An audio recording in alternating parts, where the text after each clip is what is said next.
जी, अस्सलाम वालेकुम। Not sure कि अभी शुरू हुआ है या नहीं। जी, अस्सलाम वालेकुम everyone. First, we're going to start in 2 minutes. I hope all of you are doing well. हम बस 1 मिनट में इसको शुरू करेंगे अभी।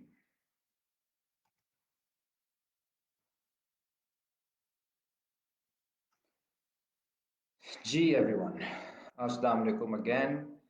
And आज हम एक इंटरेस्टिंग टॉपिक को डिस्कस कर रहे हैं। कल इंटरनेशनल वुमेंस डे है और अस्सलाम वालेकुम शायान, कैसे हैं आप? ठीक हैं। और हम डिस्कस करेंगे वुमेन्स मूवमेंट, और जो कल हो रहा है औरत मार्च, उस पर भी बात करेंगे।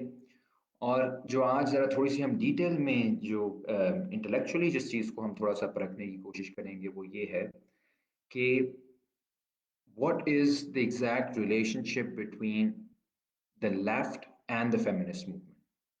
तो ये एक बहुत बड़ा एक बहुत बड़ी कंट्रोवर्सी है कि जी क्या फेमिनिज्म जो है वो मार्क्सिज्म के खिलाफ कोई साजिश है। पहले जबरदस्ती मार्क्सिज्म, उसमें सारे सिर्फ तबके की बात करते थे, और अब इसमें औरत का सवाल एकदम से आ गया, तो क्या ये अ, हमें तोड़ने की कोशिश है? यही सब इसी तरह की बात होती है जब कौमी सवाल की बात होती है या और इस तरह के जो पेचीदगियां हैं, तो लोग कहते हैं शायद हमें तोड़ने की कोशिश की जा रही है। और ये मामला सिर्फ पाकिस्तान में नहीं है, पूरी दुनिया में ये एक बात की जाती है कि शायद ये वाली जो तहरीकें हैं, जो नई जिन्हें न्यू सोशल मूवमेंट्स कहते हैं, अ, वो तबके से हमें हटा रही हैं, तबके के सवाल से, क्लास पॉलिटिक्स से। दूसरी तरफ बहुत सारे ऐसे लोग हैं जो कहते हैं कि यार मार्क्सिज्म भी अ, उसके अंदर गुंजाइश ही नहीं है तबके के अलावा किसी चीज के ऊपर बात करने की। So Marxism is something that is ossified, और सिर्फ तबके की बात होती है, उससे ज्यादा वो सोच नहीं सकते। और जिसकी वजह से फेमिनिज्म और मार्क्सिज्म का कभी कोई जोड़ नहीं हो सकता, कभी कोई उनका उनकी अलायंस नहीं हो सकती। आज जो हम जिस राइटर को पढ़ रहे हैं, नैन्सी फ्रेजर, वो एक्चुअली इस मिलाप को दिखाती है हिस्टोरिकली और थ्योरेटिकली, उस रिश्ते को दिखाती है जो मार्क्सिज्म और फेमिनिज्म के दरमियान मौजूद है। उनका नाम है professor Nancy Fraser. She is one of my favourite professors, favourite writers, thinkers in the world. उनको आप लोग ज़रूर पढ़ें। और वो यही बात करती हैं कि वो मार्क्सिस्ट को भी ये बात समझाती हैं कि फेमिनिज्म कोई आपकी कोई दुश्मन नहीं है, या आपकी कोई दुश्मनी नहीं होनी चाहिए, क्योंकि वो आप ही की मूवमेंट के अंदर से निकली हुई एक सोच है। और फेमिनिस्ट को भी वो कहती हैं कि मार्क्सिज्म जो है वो कोई मुतजाद नहीं है फेमिनिज्म के, बल्कि एक सपोर्ट बेस बन सकती है, क्योंकि जो हमारी लड़ाई है वो सांझी है सरमायादारी के खिलाफ। अच्छा, आज का हम थोड़ा सा लेक्चर, उसकी फिर से मैं कहूँ कि इम्पोर्टेंस यही है कि औरत मार्च आ रहा है कल, और आपको पता है कि अ, हमारे यहाँ 9/11 के वक्त इतना लोग परेशान नहीं हुए थे जितना मेरा जिस्म मेरी मर्जी के स्लोगन के बाद पाकिस्तान में लोग परेशान हो गए कि शायद सारी अब वैल्यूज, जो हमारी ज़बरदस्त वैल्यूज हैं, वो ख़त्म होने वाली हैं, और अब जो वाहिद चीज़ बचेगी वो ख़ानदान तबाह हो जाएगा और माशरा तबाह हो जाएगा, जैसे वैसे बहुत प्रोग्रेस कर रहा है हमारा माशरा। तो ये एक बड़ा एक बहुत एक सोची समझी साजिश के तहत चीज़ों को कंट्रोवर्शियल किया गया। चीज़ों को मतलब इतनी छोटी छोटी बातें, जैसे आपको शायद याद हो, खाना खुद गर्म कर लो एक स्लोगन था, उसके ऊपर जितनी वाहियात बातें हुई, उससे यही नज़र आता है कि अभी माशरा जो है वो बहुत इस वक्त पीछे है। और हमारे लिए ज़रूरी है, ख़ासतौर पे जो लोग अपने आप को ह्यूमन राइट्स की बात करते हैं, जो तरक्की पसंद हैं, या जो हमारी तरह मार्क्सिस्ट हैं, वो इन इन चीज़ों से घबराएं मत, बल्कि इनका दिफा करें।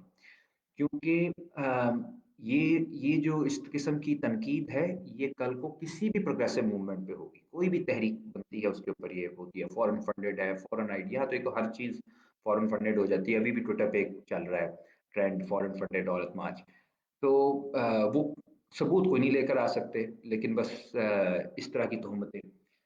So for us, it's important to realize that for a progressive society, for a society that is tolerant, that is pluralistic, औरतों का आगे आना बहुत अहम है। और ये बहुत खुशाइन बात है कि पाकिस्तान में बहुत मुश्किल हालात में औरतें इस तरह निकल रही हैं। और कल जो साथी आ सकते हैं, जिस भी शहर में हो रहा है ये मार्च, ये कल हमारे यहाँ लाहौर में प्रेस क्लब में हो रहा है 2 बजे, बाकी कराची में हो रहा है, इस्लामाबाद में हो रहा है, हैदराबाद में हो रहा है, टोबा टेक सिंह में हो रहा है, मुल्तान में हो रहा है। और ये बड़ी बात है कि ये जो बार बार कहते हैं सिर्फ एलीट का है ये औरत मार्च, इस दफ़ा तो छोटे शहरों में भी हो रहा है और बहुत सारी वर्किंग क्लास औरतें भी बीच में शामिल हो रही हैं।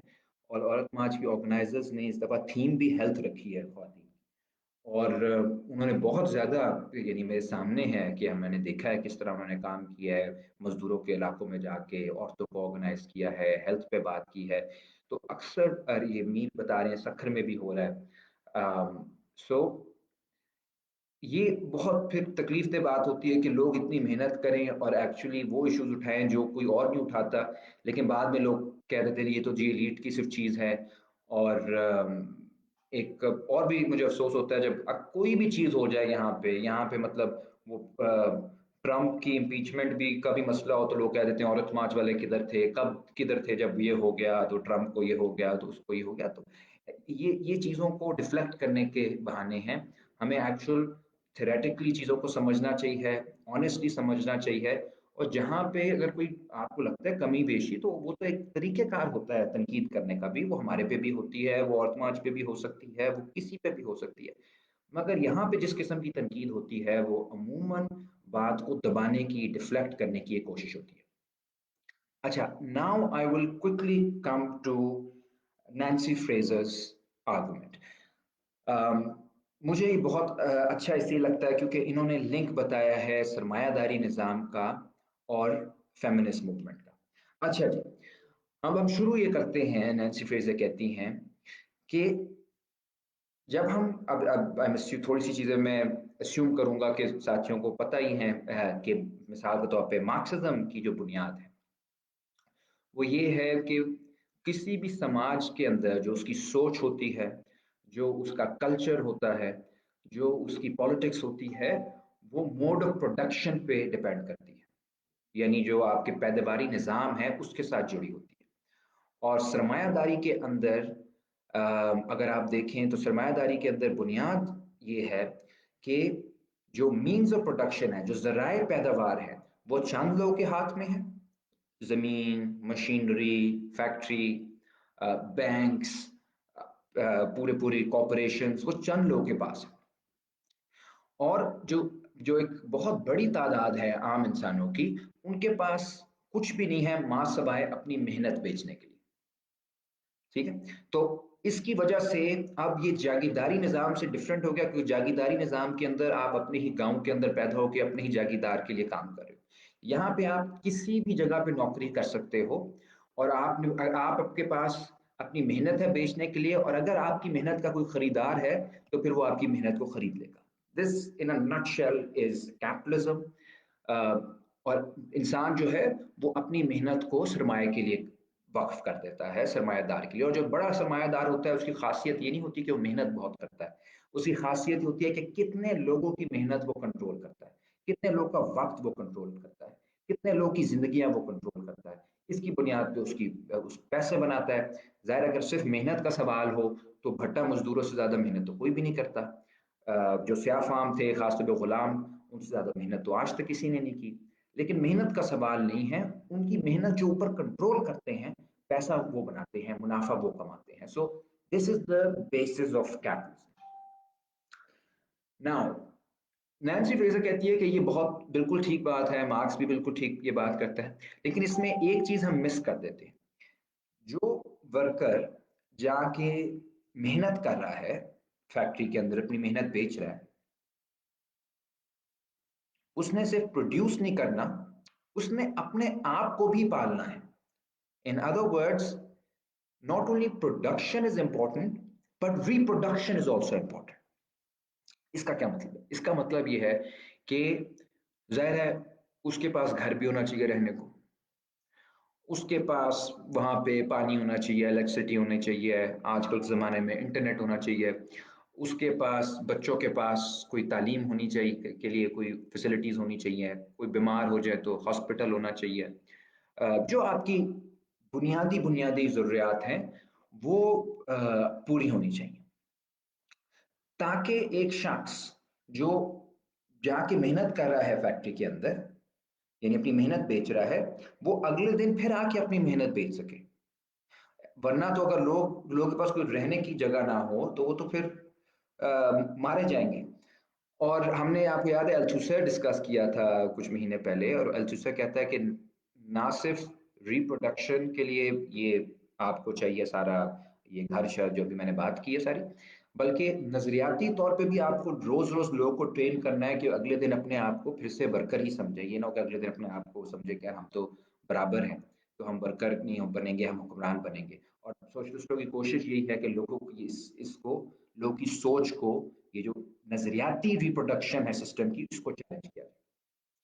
اچھا، اس پہ وہ ایک لیکچر ہے، وہ آپ لوگ دیکھ سکتے ہیں فیس بک پہ، میرے پڑا ہوا ہے۔ But coming back to Nancy Fraser, وہ کہتی ہے کہ جو پرابلم آتا ہے سرمایہ داری کا پہلا، وہ ویجز کا، تنخواہ کا صرف نہیں آتا، اس سے بھی کبھی کبھی بڑھ کے مسئلہ آتا ہے ریپروڈکشن کا۔ اس کا کیا مطلب ہے؟ اس کا مطلب یہ ہے کہ تنخواہ آپ کو مل رہی ہے مثال طور پہ 18,000، ٹھیک ہے، اس میں بمشکل آپ کا گزارا ہو رہا ہے۔ 18,000 میں کیسے کرتے ہیں لوگ، پتہ نہیں کیسے کرتے ہیں گزارا، وہ ہم جب بھی جاتے ہیں، آج بھی ہم گئے ہوئے تھے ایک ورکنگ کلاس علاقے میں خالد نگر میں، تو لوگ کی حالت جو ہے وہ آپ کے سامنے ہی ہے، پوری پوری فیملیز 18-19,000 20,000 میں زندہ ہیں۔ اچھا، انہوں نے، وہ بہت بیئرلی منیمل چیزوں پہ وہ زندہ ہیں، ان کے بچے اچھی تعلیم بھی نہیں حاصل کر رہے، ہسپتال بھی نہیں ہے، سڑکیں بھی نہیں ہیں، صاف پانی بھی نہیں ہے۔ اوپر سے آ جاتی ہے تبدیلی سرکار، جس میں ہر چیز مہنگی ہو جاتی ہے۔ اچھا، مہنگی جب ہو گئی تو پھر مسئلہ کیا بنے گا ورکر کے لیے، that he or she will not be able to reproduce themselves، وہ اپنے خاندان کو چلا نہیں سکیں گے، کیونکہ مہنگائی ہو گئی ہے، ہسپتال اور خراب ہو رہے ہیں، ایجوکیشن اور مہنگی ہو رہی ہے، پانی جو ہے اور گندا ہو رہا ہے، لوکل باڈی نہیں رہی، مطلب مسلسل جو بحران ہے بڑھتا جائے گا۔ This will become a crisis of reproduction. اور وہ کہتی ہے کہ تاریخی طور پہ جب یہ سرمایہ داری بنی، شروعات ہوئی اس کی، یعنی زیادہ نمایاں ہوئی، وہ 18ویں صدی میں، 18ویں 19ویں صدی میں جو ریپروڈکشن کی ذمہ داری تھی، وہ آج تک بھی اکثر جگہوں پہ ایسے ہی ہے، وہ خواتین کی تھی۔ انہوں نے سسٹم کی جو بنیاد ہے کہ کل کو ورکر پھر زندہ ہو کے واپس آئے گا، اس بنیاد کو قائم رکھنے کے لیے عورت کی بہت ضرورت تھی سسٹم کو، اور عورت کا جو رول تھا وہ بہت زبردست تھا سسٹم کے لیے۔ کیا تھا وہ یہ تھا کہ عورت کو آپ اتنا دبا دو سماجی طور پہ یا روایتی طور پہ، کہ آپ اس سے کام لو کس طرح کے کہ وہ ہو سکتا ہے خود بھی نوکری کرے، ساتھ ساتھ بچوں کا بھی خیال رکھے، بچوں کو پالے بھی تاکہ فیوچر جنریشن آف ورکر بھی تیار ہو، وہ ساس کا بھی خیال رکھے، وہ سسر کا بھی خیال رکھے، وہ صحت کا بھی خیال رکھے لوگوں کی، وہ کھانا بھی پکائے، وہ جو گھر کی چیزیں خریدنی بجٹ وغیرہ وہ بھی کرے، تاکہ سسٹم جو ہے وہ چلتا رہے، لیکن اس کو 1 روپیہ نہ ملے اس سب میں سے۔ 1 روپیہ نہیں ملے گا جبکہ محنت وہ سب سے زیادہ کر رہی ہے، اس کی تو کوئی چھٹی بھی نہیں، اس کی تو کوئی بریک بھی نہیں ہے، اس کے بچے تو رات 2 بجے بھی بیمار ہو سکتے ہیں، سسر جو ہے وہ بیمار ہو سکتے ہیں کسی ٹائم پہ بھی، ان کے لیے تو کھانا بھی ہر وقت مختلف لوگوں کو بنا کے دینا ہے۔ All kinds of things that are done in the domestic sphere, that becomes the job of a woman traditionally 18ویں 19ویں صدی میں، اور وہ ان پیڈ ہے۔ اور کیونکہ ہمارا جو آئیڈیا ہے پروڈکٹیو لیبر کا، کہ کیا چیز پروڈکٹیو ہے کیا نان پروڈکٹیو ہے، وہ سرمایہ داری کے اندر پیسے کے ساتھ ڈیفائن ہوتی ہے کہ پیسہ کس چیز میں مل رہا ہے کس چیز میں نہیں۔ تو کیونکہ اس کو پیسہ نہیں مل رہا، اس لیے اکانومسٹ اسے کہتے ہیں نان پروڈکٹیو لیبر۔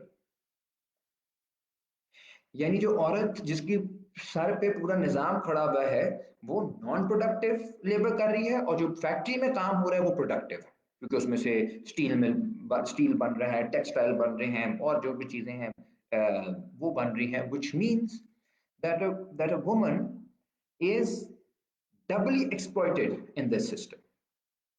एक तरफ तो अगर वो प्रोडक्शन के अंदर काम कर रही है तो वो भी एक्सप्लॉयटेशन है, साथ साथ उसने रिप्रोडक्शन का पूरा जो भार जिसे कहते हैं, पूरा जो बोझ है वो उसने उठाना है।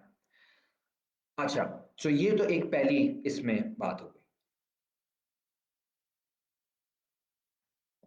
फिर वो कॉन्सेप्ट एक लेकर आती है नया, और वो कहती है कि जो हकीकी मानों में तहरीकें हैं, क्लास स्ट्रगल, तबकाती जदोजहद, वो सिर्फ ये नहीं है कि मुझे फैक्ट्री में तनख्वाह इतनी दे दो या फैक्ट्री में नौकरी बचा लो, वो तो है, लेकिन वो जुड़ी भी है रिप्रोडक्शन से। जिसका मतलब क्या है? जिसका मतलब ये है कि लोगों को सिर्फ तनख्वाह या नौकरी नहीं चाहिए, लोगों को रिहाइश भी चाहिए, लोगों को हस्पताल भी चाहिए, लोगों को तालीमी इदारे भी चाहिए, लोगों को महंगाई भी कम चाहिए, लोगों को एक सेफ्टी सिक्योरिटी भी चाहिए। यानी कई चीजें जो कि रिप्रोडक्शन में आती हैं, वो सारी की सारी चीजें जो हैं उसके ऊपर मुसलसल पिछले 200-250 सालों से तहरीकें बनती रही।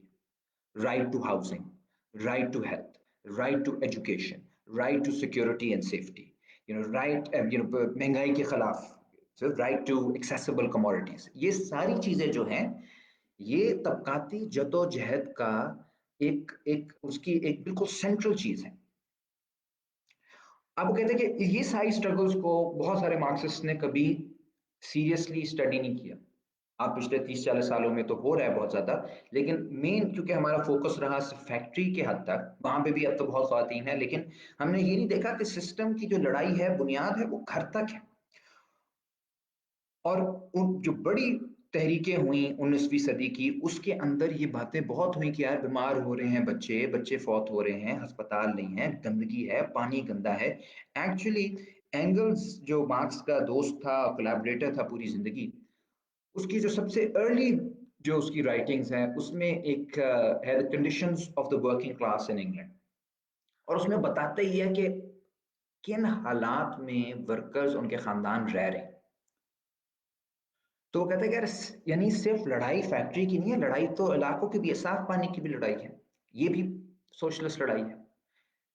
आपकी जो लड़ाई है सेहत की, तालीम की, ये भी है। आजकल लाहौर के अंदर जो स्मॉग का मसला है, जो यहाँ पे हवा का मसला है, वो रिप्रोडक्शन का मसला है कि इंसान जो है वो रिप्रोड्यूस कैसे करेंगे, और वो इसलिए इतनी गंदगी हो रही है क्योंकि आप एनवायरमेंटल लॉज नहीं नाफिज कर सकते फैक्ट्रियों के ऊपर। तो ये भी तबकाती लड़ाई है कि वो तो मुनाफा कमा रहे हैं, वो तो अपना एयर प्योरीफायर भी कर लेंगे, वो तो बाहर भी चले जाएंगे जब जब बहुत अगर गंदगी होती है, लेकिन जो मरेंगे, फौत होंगे बच्चे, वो गरीबों के होंगे। So this becomes a part of class struggle. So what Nancy Fraser is telling us is to broaden the conception of class struggle. Class struggle is not simply at the site of the factory. Class struggle is everywhere. Everywhere where one has to reproduce themselves. और ये जिसका मैंने कहा ये जो right to housing type चीजें हैं इसमें भी है, और दूसरा दूसरा जो नजरियाती ट्रेनिंग है लोगों की, वो भी क्लास स्ट्रगल है कि आप नजरियाती तौर पे ऐसी लोगों की जहन साजी करें कि वो इस सिस्टम के अंदर शामिल और इस सिस्टम के अंदर एक जालिम बनने के बजाय इससे दूर हो। अच्छा, ये तो पहली बात हो गई। अब हम दूसरी उसके इशू पे आते हैं, जो वो बताती हैं कि इस सारे सिस्टम की जो बुनियाद है, जिसकी वजह से औरत इतनी दबी हुई है, जिसकी वजह से औरत के ऊपर इस तरह का जुल्म हो सकता है, और जिसकी वजह से ये पूरा सिस्टम इतना अनपेड लेबर की वजह से बेनिफिट कर रहा है, वो ये है कि औरत को आप बराबर नहीं समझते। अब इस सारी चीज की वजह से जब ये एक सिस्टम के अंदर ये एक साइकी आपकी है कि यार औरत से तो आप मुफ्त का काम करवा सकते हो, रिप्रोडक्शन का बैकग्राउंड लेबर, पूरे सिस्टम का जो बैकग्राउंड है वो औरत करेगी, सिस्टम को बैकग्राउंड में रहेगी, और आपको पता है पस मंजर के बगैर कोई मंजर भी नहीं होता। सो वो पस मंजर के अंदर ही आप उसको रखो। तो वो जो ट्रेडिशनल हमारी सोच है कि हमने औरत को बंद रखना है, वो सरमायादारी, अदरवाइज तो सरमायादारी बहुत मुस्तकबिल की बात करती है, बड़ी बड़ी बिल्डिंग्स बनाएंगे, डेवलपमेंट करेंगे, लेकिन वो फैमिली स्ट्रक्चर के अंदर कभी तब्दीली नहीं लाना चाहते। फैमिली स्ट्रक्चर से तब्दीली का मतलब कि कभी ये नहीं कहना चाहेंगे कि यार औरत और मर्द को बराबर कर दो, क्योंकि इस तरक्की का, इस प्रोग्रेस का, इस फ्यूचरिस्टिक थिंकिंग की बुनियाद अभी भी ट्रेडिशनल फैमिली है। और ट्रेडिशनल फैमिली का उन्हें फायदा ये है कि उन्हें पता है कि जो मर्द हैं वो अपनी औरत को दबा के रखेंगे, तो मैं 20,000 दे के वर्कर से काम करा लूंगा, क्योंकि उसके उसका घर ख्याल रखने वाली उसने बीवी है उसकी, जो जो मुफ्त में उसके लिए सारे काम कर देगी। जबकि अगर ऐसा हो कि मर्द और औरत बराबर हो और वो कहे कि यार ऐसे मुफ्त कोई काम मेरा ख्याल करने वाला नहीं है, हमें बराबर के वो चाहिए है, असूल चाहिए, बराबर के राइट चाहिए, फिर उसे तनख्वाह भी बढ़ानी पड़ेगी, उसे औरत की भी बढ़ानी पड़ेगी, उसे मर्द की भी बढ़ानी पड़ेगी। और फिर रियासत को ये भी करना पड़ेगा कि यार इनका ख्याल रखने वाले कोई गुलाम नहीं है, इनकी बीवियां या बहनें, हमें इनको देने पड़ेंगे, कम्युनिटी सेंटर्स देने पड़ेंगे, हमें इन्हें अस्पताल देने पड़ेंगे, हमें इन्हें टीचर्स देने पड़ेंगे। खुद ब खुद नहीं बच्चे बड़े हो जाएंगे जिस तरह पाकिस्तान में यहाँ बेचारे गरीबों के बच्चे आप जहां जहां चले जाओ खुद ब खुद वो हो जाए, हुकूमत नजर नहीं आती, कहीं कहीं पे स्टेट आपको नजर नहीं आएगा। खुद ब खुद औरतों की मेहनत जो नजर भी नहीं आती, जिसका कोई काउंट नहीं है, जो इनविजिबल है, जो जो जिसके अंदर कोई कोई मुनाफा पैसों के हिसाब से नहीं नजर आता, but that is the hard work that is making life possible. सो कहती है कि जब आप ट्रेडिशनल फैमिली को चैलेंज करते हो, जिसका मतलब है कि आप, ये नहीं कि फैमिली खत्म हो जाए, ये तो चलो यूरोप के अंदर कुछ बातें होती हैं, लेकिन जो बुनियादी बात है वो ये है कि फैमिली का जो कॉन्सेप्ट है हमारा, जिसमें औरत को आपने सेकेंडरी रखा हुआ है, उसको जब चैलेंज करते हो, तो फिर तब आप क्लास स्ट्रगल को भी बेहतर तरीके से लड़ सकते हो, क्योंकि आप हकीकी मानों में जो जो जो रिप्रोडक्शन की जिम्मेदारी है वो रियासत को दोगे। इसको इसके लिए वो लफ्ज इस्तेमाल करती है, बाउंड्री स्ट्रगल। बाउंड्री स्ट्रगल क्या है कि प्रोडक्शन और रिप्रोडक्शन के दरमियान जो बॉर्डर है, उस बॉर्डर के ऊपर लड़ाई होती है। वो कहती है कि यार प्रोडक्शन से हमें ज्यादा दो थोड़ा सा, अगर प्रोडक्शन से ज्यादा नहीं दे सकते तो फिर टैक्स ज्यादा दो हुकूमत को, और हुकूमत लगाए अस्पतालों पे या रिप्रोडक्शन की बाकी चीजों पे। So in that struggle people renegotiate both production and reproduction, and this is a key struggle for the future. और मैं एंड पे इस पे थोड़ी सी बात करूंगा कि ये फ्यूचर के लिए हमें क्यों बहुत हमारी इंपॉर्टेंट। अच्छा जी, तीसरी चीज नैन्सी फ्रेजर कहती हैं कि बहुत इंपॉर्टेंट है कि हम थोड़ी सी तारीखी तौर पे देखें कि क्या तब्दीलियां आई हैं पिछले 150-200 सालों में, फेमिनिस्ट मूवमेंट की वजह से या इस सारी ऑर्गेनाइजिंग की वजह से। पहला तो वो कहती हैं कि पहला आपको डिफरेंस ये होगा कि जो 19वीं सदी में, तो ट्रेडिशनल फैमिली की, विक्टोरियन फैमिली की एक बात होती थी, और वो जिस तरह में मैं समझाया है, उसके खिलाफ एक पूरी बगावत हुई। ग्रेट डिप्रेशन एक आया 1929 में, पूरी इकोनॉमी दुनिया की तबाह हो गई, तो एक पूरी कैंपेन बनी कि यार लोगों को ख्याल रखे, रियासत की जिम्मेदारी है उनका ख्याल रखना, क्योंकि हालत ये हो गई थी कि अमेरिका जैसे मुल्क के अंदर सैकड़ों हजारों खानदान जो थे वो सड़कों पे आ गए थे। इंग्लैंड में भी यही था, पूरे यूरोप में यही था। उसी दौरान 1930s में फिर जर्मनी में फैशिज्म आया। तो उनका यार ये तो सिस्टम नहीं हो सकता कि आपको के बस मुनाफा कमाते रहे सरमायादार, और इधर जो है वो फैमिली जो है वो आप फैमिली फैमिली करते रहते हो, लेकिन कौन सी फैमिली आपने छोड़ी है कि जो लोग घरों सड़कों पे आ रहे हैं, जिन लोग के घर छीने जा रहे हैं। तो कहती है कि वहां पे लड़ाई हुई, स्ट्रगल हुई, और उन्होंने कहा कि हमने फैमिली को प्रिजर्व करने के लिए इंपॉर्टेंट है कि वेलफेयर स्टेट बने। जो वेलफेयर स्टेट का कॉन्सेप्ट है वो सिर्फ फैक्ट्री की लड़ाई से नहीं बना, वो एक्ट यानी प्रोडक्शन की लड़ाई से सिर्फ नहीं बना, वो फैमिलीज ने जो लड़ाई लड़ी, जो रिप्रोडक्शन की लड़ाई थी कि हमें रिप्रोड्यूस कैसे किया जाएगा, हमें रिप्रोडक्शन की रियासत जिम्मेदारी ले, वो उस सारी लड़ाई के अंदर एक की एलिमेंट थी. The birth of the welfare state is because of the struggle over reproduction. उस वक्त लफ्ज फेमिनिज्म इस्तेमाल नहीं होता था, लेकिन वो लड़ाई फेमिनिस्ट थी, वो फेमिनिस्ट लड़ाई थी कि हमें हमें वेलफेयर दें, हमें प्रोटेक्ट करें, से ये रियासत की जिम्मेदारी है. जो इमरानी मुआहदा था रियासत का और अवाम का, वो बिल्कुल तब्दील हो गया है, और ये बहुत बड़ी अचीवमेंट थी.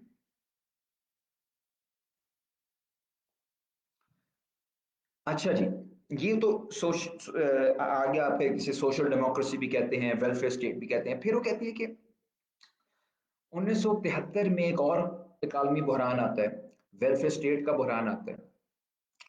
उससे पहले जो वुमेन्स राइट्स मूवमेंट बनती है 60s के अंदर, वो एक नई तरह की मूवमेंट होती है. वो कहती है कि यार हमें सिर्फ राइट्स छोटे मोटे ही नहीं, प्रोटेक्शन सिर्फ नहीं चाहिए कि हमें प्रोटेक्ट कर दे रियासत, बल्कि हम अब आगे की बात कर रहे हैं, हमें इमेंसिपेशन भी चाहिए. इसका क्या मतलब?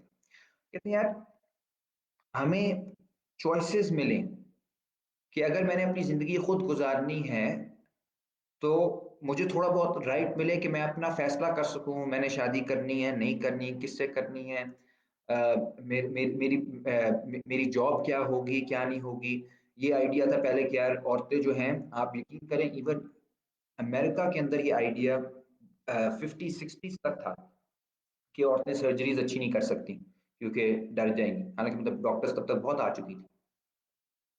आज आपको पता है पाकिस्तान की तरह अमेरिका में भी डॉक्टर्स जो हैं वो मेजॉरिटी जो हैं वो खवातीन की है. इनफैक्ट आप देखें कि हमारे जो कायदे आजम की बहन थी फातिमा जिन्ना, उनको उनको कितना मुश्किल हुआ होगा जब उनको उन्होंने भेज दिया पढ़ने के लिए हॉस्टल में. तो वो लेकिन बड़े बड़े लोग का यही होता है कि वो सोसाइटी के नॉर्म्स के खिलाफ भी चलते हैं असूल की बुनियाद पे. आज वो साबित हो गया कि ऐसा कोई मसला नहीं है. डॉक्टर्स, आज भी हमने हेल्थ कैंप लगाया हुआ था, वहाँ पे डॉक्टर गुल मसूद थी हमारे साथ और डॉक्टर आलिया हैदर थी. फीमेल डॉक्टर्स जो हैं वो बहुत ही ज़बरदस्त उनका उनका रोल है हर जगह ही. सो ये चीजें उस वक्त था कि यार आपने औरतें जो हैं टीचर बन जाएं, औरतें नर्स बन जाएं, लेकिन साइंटिस्ट नहीं हो सकती. आज बड़े बड़े साइंटिस्ट भी औरतें हैं. फिर आप पॉलिटिक्स में नहीं आ सकती, आज हर तरह की पॉलिटिक्स में भी हैं.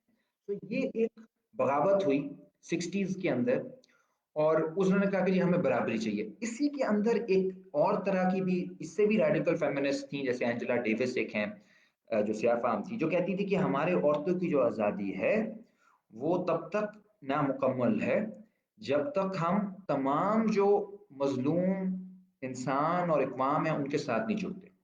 सो स्याफाम थी तो स्याफाम लोग के हकूक की बात भी करती थी, और उस वक्त बड़े पैमाने पे वियतनाम के खिलाफ, वियतनाम में जंग के खिलाफ मुजाहरे हो रहे थे. तो कहते कि वियतनामीज औरतें भी हमारे साथ हैं, हमारे साथ हम उनके लिए भी लड़ेंगे, हम कंबोडिया की ख्वातीन के लिए भी, अफगानिस्तान की ख्वातीन के लिए भी. तो एक आलमी एक आइडिया था सॉलिडारिटी का. आप लोगों ने सुना होगा एक पाकिस्तानी एक्टिविस्ट थेरिस्ट हैं, इंग्लैंड में बेस्ड हैं, उनका नाम है तारिक अली. उनकी जो वालदा थी ताहिरा मजहर अली, वो बताती हैं कि 60s के अंदर उन्होंने पूरे वियतनाम के एक डेलीगेशन को बुलाया था, ख्वातीन के डेलीगेशन को, लाहौर. तो वो लाहौर आई थी, बड़ा फेमस वाकया है. और यहाँ आके उन्होंने कहा था कि जी जो औरतों की बराबरी की लड़ाई है, वो जब तक इंसानों की बराबरी नहीं होती, अक़वाम की बराबरी नहीं होती, मजलूमों की, मेहनत कशों की बराबरी नहीं होती, तब तक वो लड़ाई जो है नहीं लड़ी जा सकती. So this was part of an internationalist movement in the 60s, जो कि सोशल डेमोक्रेसी से आगे जा रहे थे. और इनमें बहुत सारे जो थे जैसे एंजेला डेविस वगैरह बाकी, वो मार्क्सिस्ट हो रहे थे.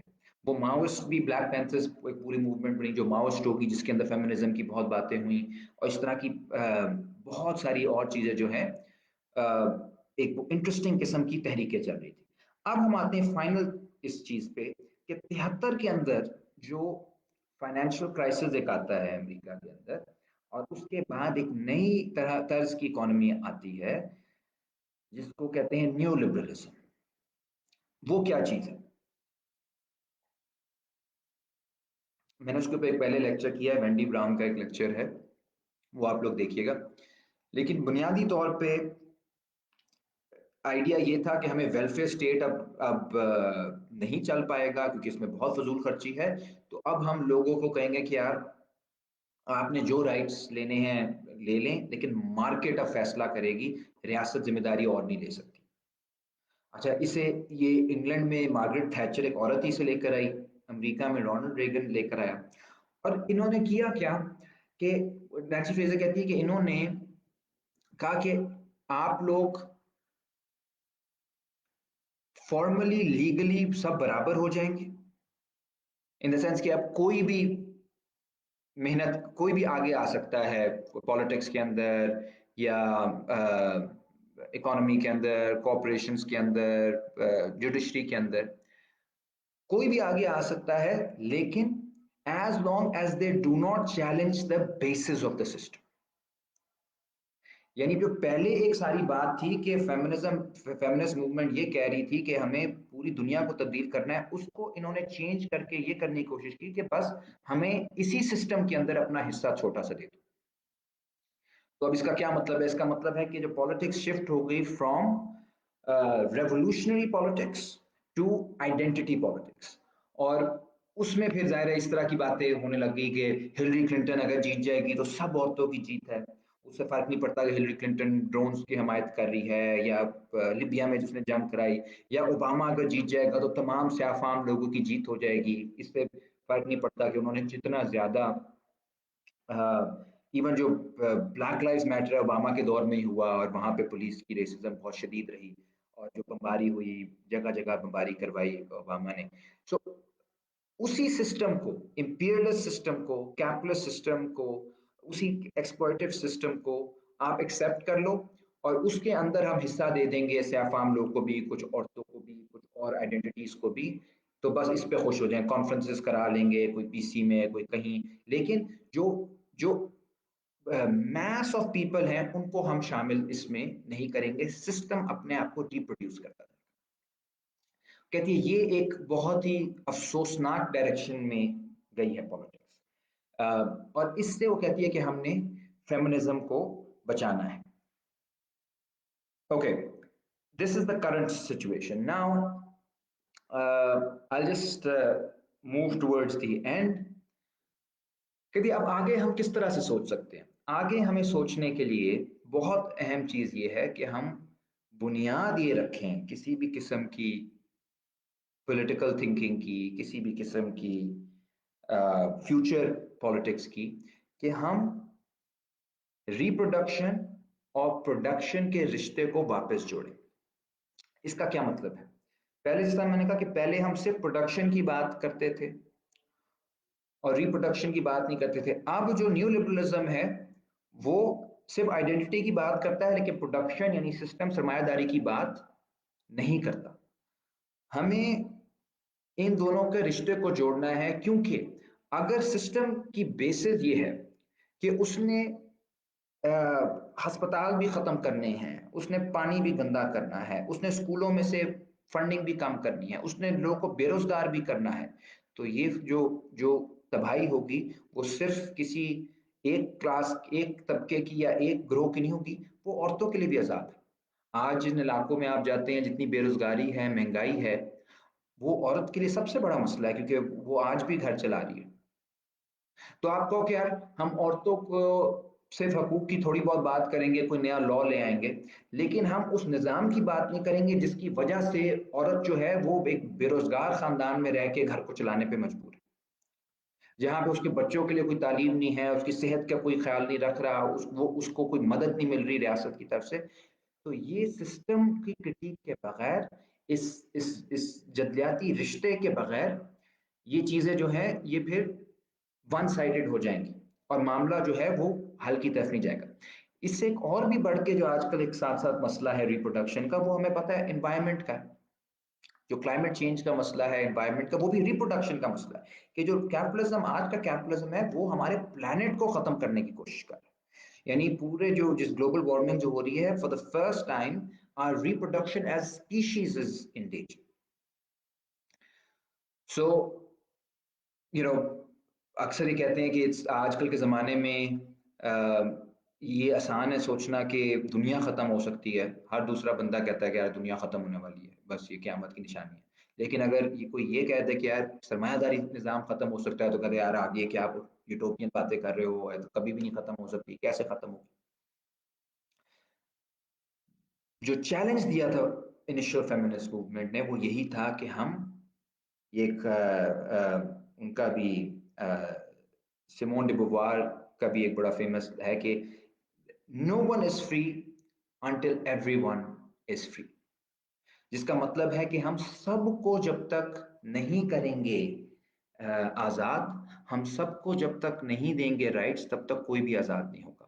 اور یہ چیلنج ہے فیمنسٹ موومنٹ کا پچھلے 60-70 سال سے آج بہت عرصے بعد ہمیں فخر سے کہہ سکتے ہیں کہ چاہے وہ سیاہ فام عورتیں ہوں بلیک لائفز میٹر کی، چاہے وہ گریٹا تھنبرگ جیسی خواتین ہو جو انوائرمنٹ موومنٹ کو چلا رہی ہیں، چاہے وہ ہمارے یہاں عورت مارچ کی بہت سی ہیں خواتین جو کہ بہت زبردست طریقے سے کام کر رہی ہیں اور کلاس کا ایشو، سرمایہ داری کا ایشو جوڑ رہی ہیں اس کے ساتھ، عورت کے سوال کے ساتھ۔ یہ ایک زبردست پیش رفت ہے، کیونکہ ہم سسٹم سے لڑ نہیں سکتے بغیر ان چیزوں کو جوڑے ہوئے۔ اور یہ کیا کیا چیزوں کو جوڑنے کی ضرورت ہے؟ طبقے کو، عورت کو، طالب علم کو، محکوم قوموں کو، اور ان سب، اور انوائرمنٹ ایکٹیوسٹ کو، اور بھی آپ لگا لیں جو جو جو امپورٹنٹ لڑائیاں لوگ لڑ رہے ہیں، ان سب کو جوڑ کر ہی آپ سسٹم کے خلاف ایک بات کر سکتے ہو۔ کیوں؟ کیونکہ یہ سسٹم جو ہے یہ کسی ایک کو نہیں کر رہا، یہ ہر ایک کو ایک کا استحصال نہیں کر رہا، یہ ان تمام گروہوں کا الگ الگ استحصال کر رہا ہے۔ اور یہ گروہ الگ الگ جب سسٹم سے لڑتے ہیں تو پھر سسٹم کے لیے ان سے لڑائی کرنا آسان ہے۔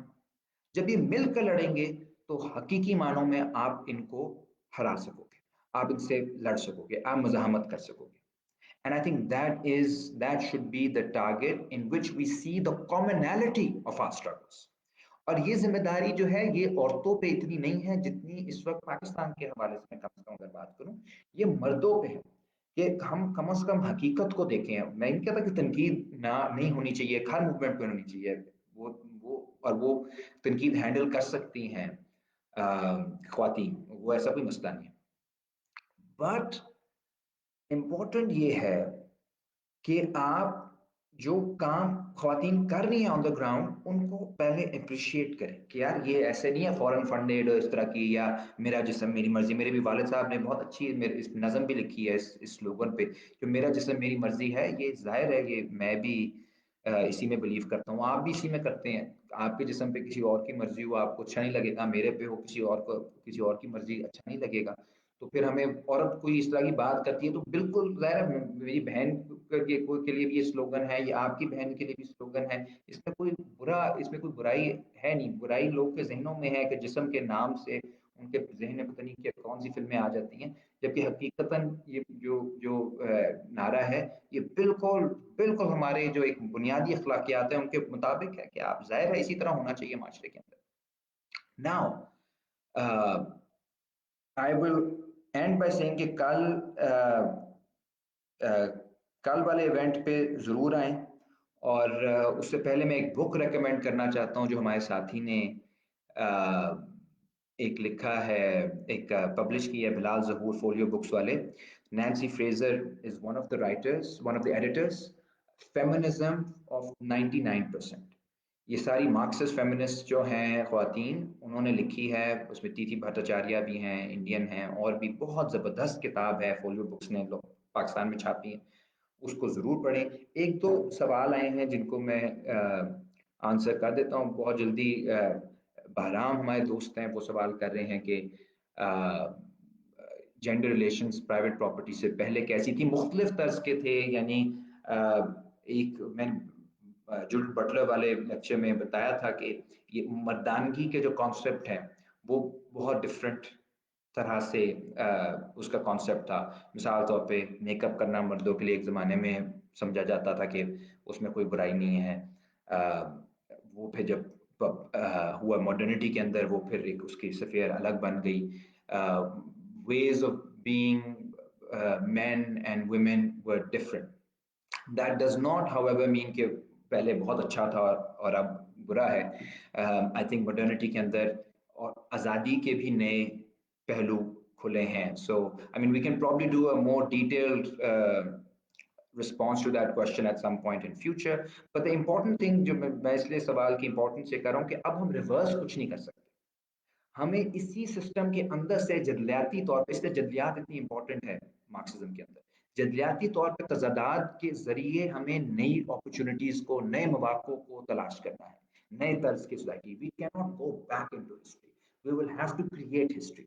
This is the task for thinkers, intellectuals, activist today. और फिर एक कॉमरेड इरफान का सवाल है, how this equation works and produce result. I think यही है जो इस वक्त सारी दुनिया में आपको नजर आ रहा है कि जहां जहां लेफ्ट ने अपने आप को कम बैक किया है पिछले 15-20 सालों में, वहां पे ये अलायंस लाजमी है।